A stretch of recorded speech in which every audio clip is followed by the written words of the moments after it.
Hey, you're back with the Get Out of Debt guy, the old Get Out of Debt guy, Steve Rode, and the new Get Out of Debt guy, Damon Day. Say hello, Damon. Hello, Damon. Before I forget, because I always do, if you're listening to this show and you need to get some debt help, you want to talk to somebody and talk through, sense check your situation, you can reach out to Damon at DamonDay.com. Excuse me, DamonDay.com. Almost over this cold, Damon. Almost. He's been fighting it for at least a week. We were going to do this podcast last week, and I was like, you sound like crap. We are not doing it. Yeah, I know. I've had it since Christmas, but Well, I thought it was a different one. You had one. Oh, You yeah. got over it for a few days, and then you got another one. Oh, yeah. I'm going through the buffet of winter illnesses. Sounds fun. All right. So today we're going to talk about the hard choices, the difficult choices. Now, I've been helping people with money troubles for 30 years or so. And this is a topic that is common across everybody. And when people run into this wall, they all feel like they're the only ones to experience this. And they're not. They're all just suffering in silence. And what we're talking about is when you run into a financial situation and you feel like you have no good choices. Now, here's a perfect example. Back in the day when I had 70 employees and we were helping people with debt, I had a software manager. And every week I had a meeting with him in his office, Brad. And Brad had a whiteboard and he had a list of the ongoing projects, the most important things. And one week I walked into his office and he said, I want you to rank these for me so we focus on them in the right order. And so I went up there and I wrote 1, 1, 1. He goes, no, that's not how this works. And it's the same thing when you're dealing with debt. If you run into a situation and you've got to make hard choices, you have to find a way to prioritize them in some way. Am I right? You are correct, sir. All right. Now, you've seen this situation many times yourself. I have. Yeah. It's, and everybody's situation is different. But when we're talking about tough choices, I think about things like, okay, we have this debt. A lot of it comes down to a cash flow kind of a situation. And you're facing questions like, should we sell the house, right? To get money, whatever we can out of the house. Should we sell a car? Should we pull the kids out of charter school or private school? Should we file for bankruptcy? And what I find is a lot of people get paralysis of analysis, right? Yep. Because there's so many different things, and when you're looking at a financial situation, it involves debt and okay, there's not enough coming in and too much going out. What do we cut? Do we cut credit cards? Do we cut car payments? Do we cut house payments? There's a million different things that you can potentially cut. Absolutely. And it's just paralyzing oftentimes. Because you don't know what to do. And then you start, we don't want to sell the house. The kids grew up here. We're in the neighborhood we like. We can't sell the cars. We're going to be upside down on the cars. We can't get out of that. We don't want to go bankrupt. We don't want our credit to be ruined for, 10 years or 50 years or whatever the, prevailing thought is these days. That's usually wrong. Yeah. And it's just so many hard choices. And it's kind of like, you're just kind of getting by day to day, knowing you need to make some choices and some decisions, but not even really having a clue where to start analyzing what's the best thing to do. Let me give you that's where people get frozen. A perfect example. I had a client once who ran into trouble, and of course he was ashamed, embarrassed, and all that stuff that he was personally feeling. But he goes, I can't afford to keep the horse for my daughter anymore. She's taking private lessons and we're boarding the horse. And I can't afford to send her to private school anymore. And I gently pushed and tried to help him prioritize. And he never could make the decision. He couldn't do it. and I couldn't do it for him. So take a guess what ended up happening. Well, they ended up losing the horse anyway. Probably. They lost the horse, they lost the school, they lost the house. Yeah. So, it's tough, man. If you run into a situation like this and you feel like you have no choice at all, that's why you should talk to somebody like Damon. You can always reach me through a comment on the podcast, but Damon is the guy to talk to, because debt problems are not about the debt. It's just math wrapped in emotion. And oftentimes it's oftentimes not an income problem. Sometimes it is, but a lot of times it's not. It's, my client might have plenty of money to deal with the debt. It's just we have to make some harder choices around it on how to free up some money and, like you said, prioritize. And it's really hard to prioritize without a plan. That's the first thing. You got to sit down, you got to have a plan and figure out, okay, here's what's going on. How are we going to deal with this? Because making a decision to sell a house or to tell your daughter and that we can't do the private horse riding lessons anymore, we have to sell your horse. That's not an easy decision to make. No. So you have to know, okay, if I take this action, if I make this decision, where am I going to end up? Is it going to be worth it? Is the trade-off going to be there, for me? Is it going to actually get us out of this problem? And what a lot of people kind of don't think about until it's too late is not making a decision is also making a decision. Yeah, that's true. So, things are going to happen regardless, whether you make the decision or not. It's really just a matter of whether you're wanting to go on offense or go on defense. I mean, I've got a client story. It's not as, tug at the heartstrings as the horse situation, but just simple stuff. I had a client one time and he had a nice car. He made a good income. Mm-hmm. He was on retirement income, but then he was also still working for a company making a great salary. The retirement was from a previous career. So he had plenty of money coming in. So it took a lot of things off the table like you would traditionally look at if you're just way over leveraged. What's the new word of the year, Steve? Deleveraging? Strategic deleveraging. Strategic deleveraging, which is basically filing for bankruptcy. Yeah, but absolutely. It sounds nicer. And so we're going through his finances and I'm looking and, he had a lot of things going on. He was having to take care of his wife. They're an elderly couple and she needed a lot of in-home care and that was expensive and things like that. But we're looking at everything and he's got way too much going out than he has coming in, even though he has plenty coming in. And one of the things we looked at was he had this really nice car. Really nice car. I'm talking, it was like $1,500 a month, nice car. And I asked him about it and, it's a great car. It's all the safety. He's really focused on the safety features. It's so safe. It's this. And it's got all the latest safety, on it. And that's why he loved it. And I said, well, how often do you drive this car? He drove it to and from work every day, 7 miles. Work was 7 miles from his house. So he was basically driving this car 15 miles a day. Yeah. It was great. It had all the safety features. And I said, there's a lot of cars that have a lot of safety features, that aren't 1,400. And he goes, well, I don't know what to do because I can't afford, I know you're right. I can't afford the $1,400, but I'm also upside down on the car. So I can't just sell it or I can't just, and more we looked at it, more we analyzed it. And this was just part of an overall strategy. This was just one piece of it. But I said, look, you can give the car back. You can just take the hit. You're going to take the hit one way or the other. If you're upside down on a car, whether you sell it or you keep it, you're still paying that money. And so right now you don't have that money.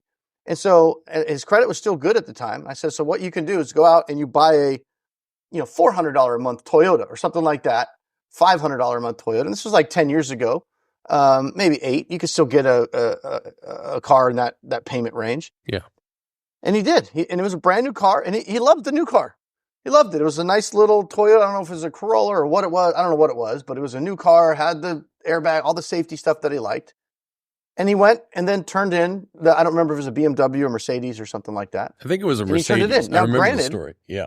Yeah. Now, granted, he got a deficiency balance, right? And we knew that going into it, but it was part of the plan because he had to get out of this. He did not have the cash flow. He was making choices between, do I pay my Mercedes payment or do I pay for the home care for my wife? Right. I mean, these were the kind of choices. So you got to prioritize, right? And so he did that. And then he ended up, getting the deficiency. The deficiency balance was like $30,000 or $40,000 or something like that. But we knew that it was coming. That was part of the strategy. It is what it is. You got to play the hand that you're dealt. But now he had that $400 car that had all the safety features. He could still get to and from work. And then we ended up resolving the deficiency balance later when the situation changed because we knew he was going to be retiring soon. Mm-hmm. And when he eventually retired, he was then eligible to file a Chapter 7. Now, this was about a 2-year period that transpired between the time he turned in his car and the time he eventually filed for bankruptcy. The new car was all maxed out, so it was protected.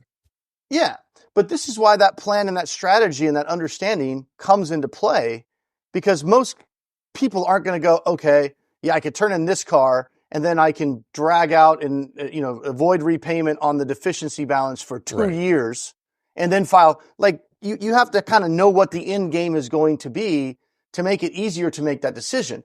Otherwise, you're just like, oh my gosh, if I drop this car off, I'm going to get this huge bill, and then they're going to sue me, and then they're going to garnish my wages. They're going to do all this stuff. And you just kind of freak yourself out. And then out of fear, you keep paying that $1,400 a month that you can't afford. And then eventually, like with Steve's horse situation, you lose the horse, you lose the house, you lose the, whatever else they lost. The private school. The private school, right? You gotta have a plan, understand what the end game is, and then it makes it easier to make those tough decisions because you go, okay, this decision is really hard, but I know if I make this choice right now, then here's the light at the end of the tunnel, and this decision will help me get to that. Well, let's get back to my definition of debt, right? It's just math wrapped in emotion, and the emotion is the part that drags everyone down. They're lost, alone, afraid, embarrassed, ashamed, or whatever they're internally feeling. But that has nothing to do with the debt. If you are afraid of what other people are going to think about you, you're not making strategic decisions. Now, as Damon has said, one of those decisions might be to, okay, on this debt, we're going to strategically default on this, and we're going to deal with it at step 4, whatever that is. And instead of doing that, people get into that thing. What are my creditors going to think about me? What is my coworker going to think about me? And ultimately, like I said, it's just math wrapped in emotion. And I don't want to be callous. I'm probably the more touchy-feely of the two of us. But when it comes to this particular situation, you are much more touchy-feely. Yeah. When it comes to this particular situation, I don't give a shit. I need to get you through this situation to the other side instead of having you crawl and drag and limp and everything else for the next 5 years and never get the damn thing resolved. Yeah. And here's a very common situation. And it always starts with a cash flow situation. Not enough coming in, too much going out. Mm-hmm. But nobody wants to make a tough choice, or they don't know what tough choices to make. They just know they're upside down, right? Mm-hmm. So they want to try to pay everybody for various reasons, pay the car, pay the house, pay the credit cards, pay everything. And so they have some kind of savings, let's say, whether it's a retirement account, savings account, whether it's a home equity loan, or they go out and they go, okay, we got to solve the cash flow problem. We're short on cash. Okay, let's get a consolidation loan or whatever. Let's get a personal loan. Let's take a home equity out of the house. Let's start pulling from our savings. Let's take a loan from our 401ks at work. And so they're just looking at the short term. How do we get money? How do we get money? Because the bills are coming due in the next 2 weeks. We got to get money. Got to get money. And then what happens is they exhaust whatever resources they had trying to fix the cash flow, and all that's doing is kicking the can down the road, making the can bigger, if you want to say with that analogy. And then they eventually get to a point where that 401k is tapped out. That HELOC is tapped out. Their credit is at a point they can't get another personal loan. And now they go, oh crap.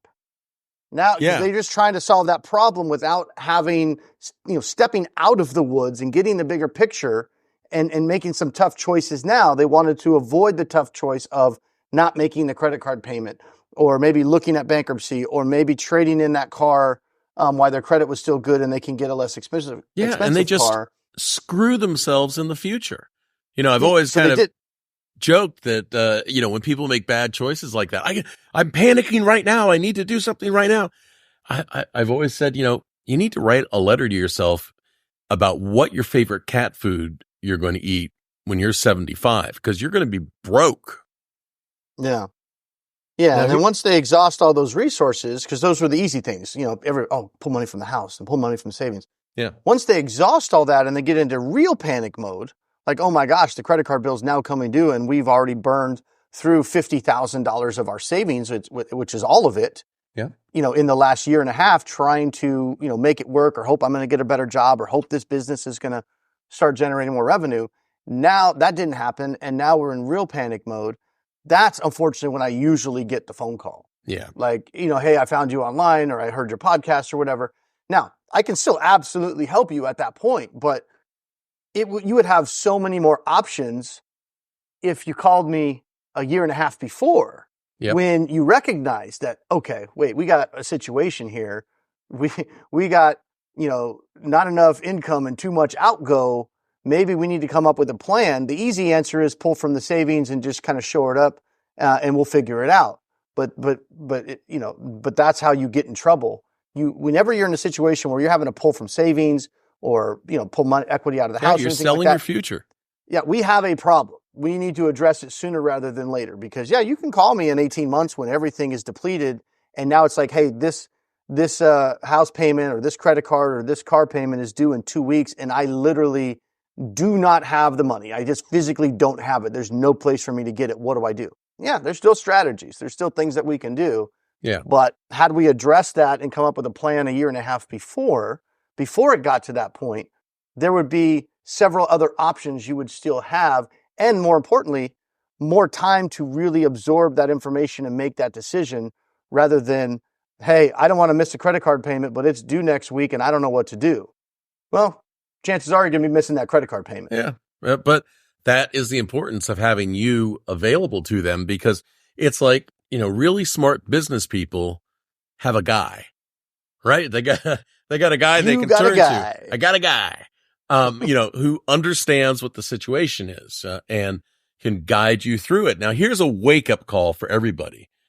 Of people who are 75 years or older, 1/2 of those people, their net worth is less than $335,000. That includes equity in the home, retirement accounts, anything like that.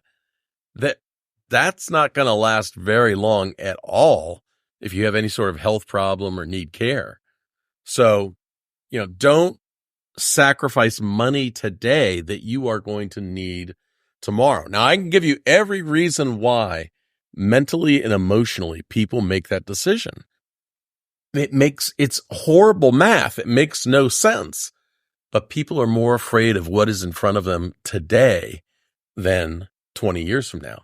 If you had a way to make it equivalent, to say to somebody on the phone today, Damon, okay, here's how you feel today. You're all panicked about your debt. Okay, but I'm going to give you this magic beanstalk letter or whatever. Well, I'm going to wave a wand, and I want you to feel what it's going to feel like in 20 years when you're retired, older, and broke. And which do you think is going to feel worse? Yeah.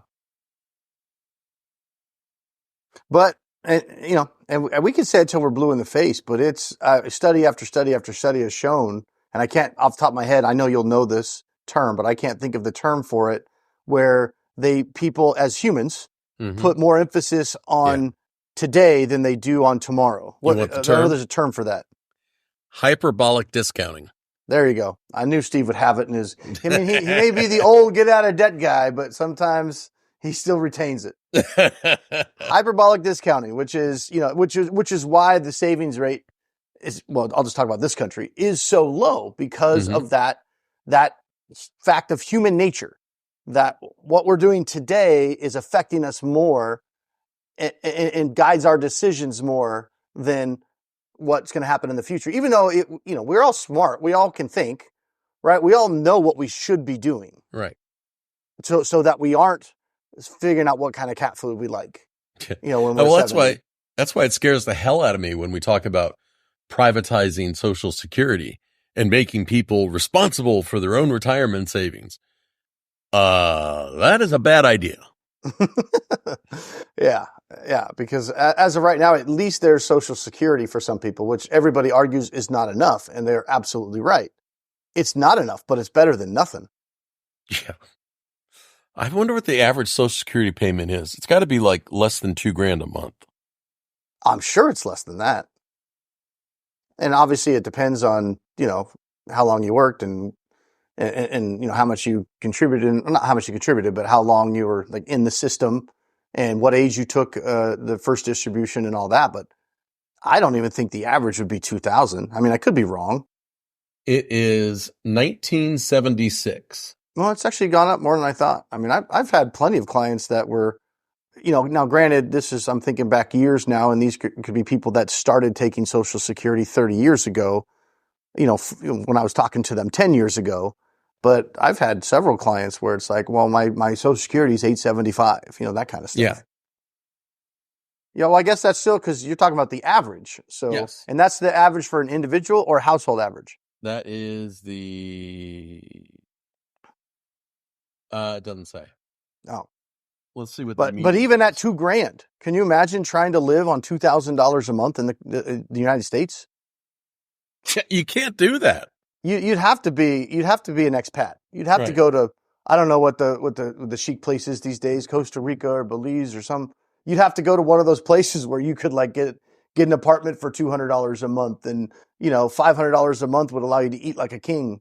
You'd have to do something like that to, if you're not going to move in with family or keep working. I do struggle with that. Having lived overseas in various countries.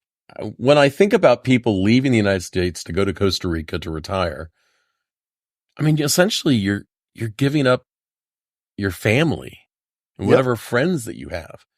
And sucks. Yeah. Yeah. And you have no control over what's going to happen in that country.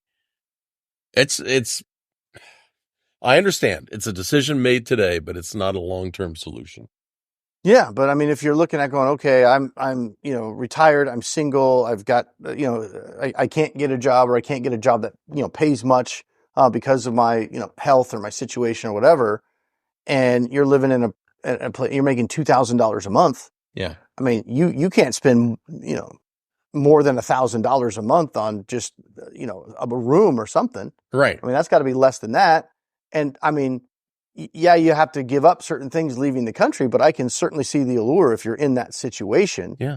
Where you're like, okay, well, I'm going to probably be alive for the next 20 years.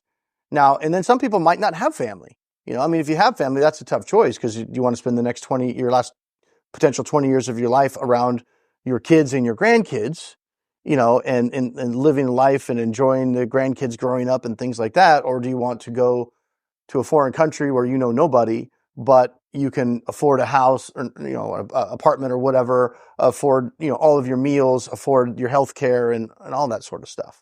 That's a really hard choice. Yeah. And that's why 20 years from now starts with today. We need to make some difficult decisions today to deal with the financial problem. Here's the thing about money troubles and financial problems is, in the grand scheme of things, in your entire life, in everything that you know, whatever you're living through right now, it's diddly squat. I mean, it only matters to you. It doesn't matter to the collector. It doesn't matter to the creditor. It doesn't matter to anybody else because nobody is thinking about you. They're all thinking about themselves. Oh, we lost our house in 2008 when the market crashed. Mm-hmm. And at the time I just thought, oh man, what a failure. We had, my firstborn was born in 2006. And then, so we already started falling behind on the mortgage when my second son was born in 2009. So I guess it was 2009 that we gave the house back because he was born in that house. Well, at the hospital and mm-hmm. then, came home to that house. But I remember being, devastated about it at the time, but it was just, I'm not going to get into all the circumstances, but we were at a spot in a house in California, and it was a custom home that we had designed and we built. Beautiful 5,000 square foot, single story home on an acre. It was a nice house. We planned on being there a long time. Mm-hmm. And then circumstances as they were, it got to the point where we went from that house was worth $850,000 to that house was worth $320,000. Yeah. And, as emotional as it was, and it took me a while to come to that conclusion, but we were drowning in that house. And then we're like, well, we're being emotional about it because we had this house built and, our kids and all this stuff. But the financial side of it is also like, okay, we're drowning under this and things are just horrible in the economy right now. That was when everything just tanked. And we got to get a reset. We need a reset. That's not what my plan was, but we need a reset. And why am I sitting here trying to hold on to this house, even though emotionally we want to hold on to this house? But what's my big prize? I'm upside down $500,000. Right. So we ended up making a tough decision, right? Where we just decided to turn the house back over to the bank. I didn't want to do it. It was a tough decision, especially when, the emotions are involved with the, young family at the time. But it was financially the right thing to do. And as hard as it was at the time, now that was 15, 16 years ago, something like that. Yeah. I never even think about it anymore. Yeah. It's not fine. I mean, and I love where I'm at right now in my life. We live in a different state now, live in a really nice house. Our life is good. I like it. But back then, in that moment, I was like, oh man, this sucks. I mean, horrible. I'm a failure and this, that, and the other thing. But like you said, in the grand scheme of things, that incident is not going to be something when I'm old where I'm sitting there dwelling on that. Like, oh my gosh, I can't believe that happened. It happened. It is what it is. And we made the right decision and we came out better for it. Well, these days I'm more focused on helping people to find happiness because it's a waste of a life to walk around feeling depressed and down and like you have no hope or future or anything all the time. And what I really want people to do is find a way to honestly tackle their situation that's best for them and to make whatever decisions they need to go forward. Because in that example I gave you before, the pony, riding lessons, the private school, the thing that was most important for them was, family and happiness and togetherness. None of that other stuff mattered. Yeah. Yeah. All right, Damon, you got something else to add? Well, and I know we gave a couple of examples, but if you're listening to this and you're going through some stuff, everybody has different circumstances, right? So there's not ever one right answer. You got to do it this way. You got to do it that way. I know sometimes it seems like that when you're, calling these debt relief companies or you're listening to the financial radio shows or whatever. It's like they all have their method and their way, but there's never just one way. No, it's a negotiated solution. Yeah. And so the big takeaway is if you're in a spot and you see the writing on the wall, you see you're going the wrong direction, the best thing you can do is take a step back and come up with a strategy and a plan, figure out where it is you see yourself in the next few years and what you want to do.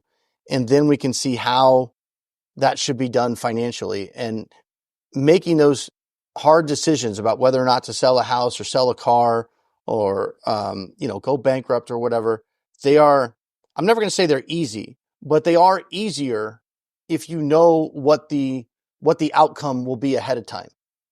And for a lot of consumers, that's the missing piece. They don't really understand, if I make this decision, what that's going to do, because that's not your world. That's not what you do. So whether or not you want to talk to me or not, that's up to you, but you find somebody that has experience with this stuff that you can say, hey, if I do this, how's that going to look? Yeah. How's that going to play out in the short term? How's that going to play out in the long term? Well, and then you can use that information to make the decision that's right for you. But remember, not making decisions because they're not fun or they're hard is also making a decision. And oftentimes the end result is the worst possible outcome. I mean, would you rather lose the pony or the house? Or both. Yeah, or both. But I can say this for you. as well as me, is I have never had any emotional attachment to any decision any client has wanted to make. If you want to keep X, cool.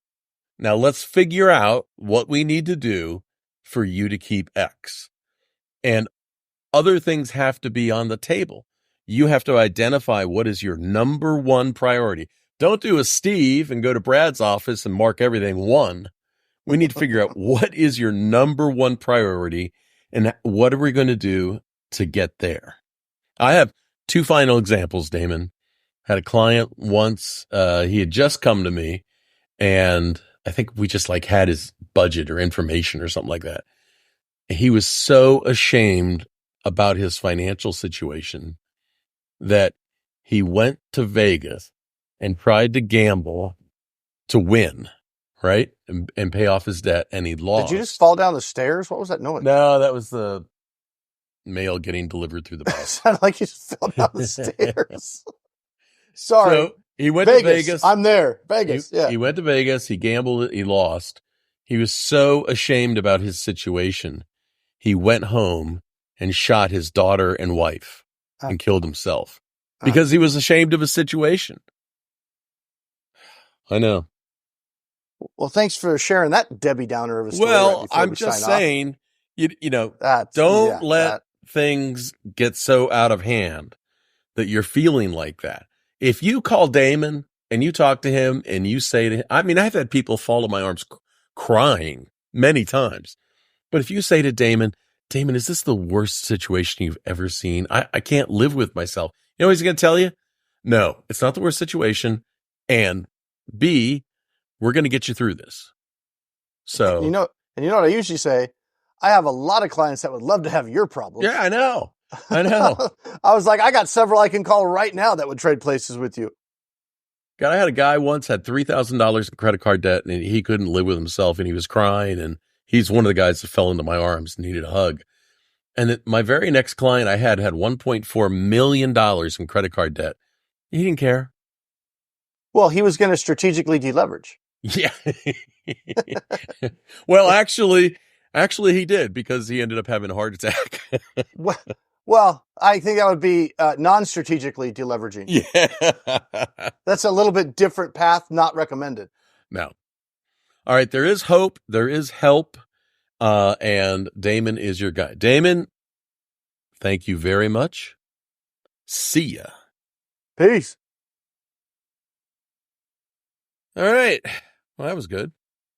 Yeah. I hope people listen. Yeah, I think, New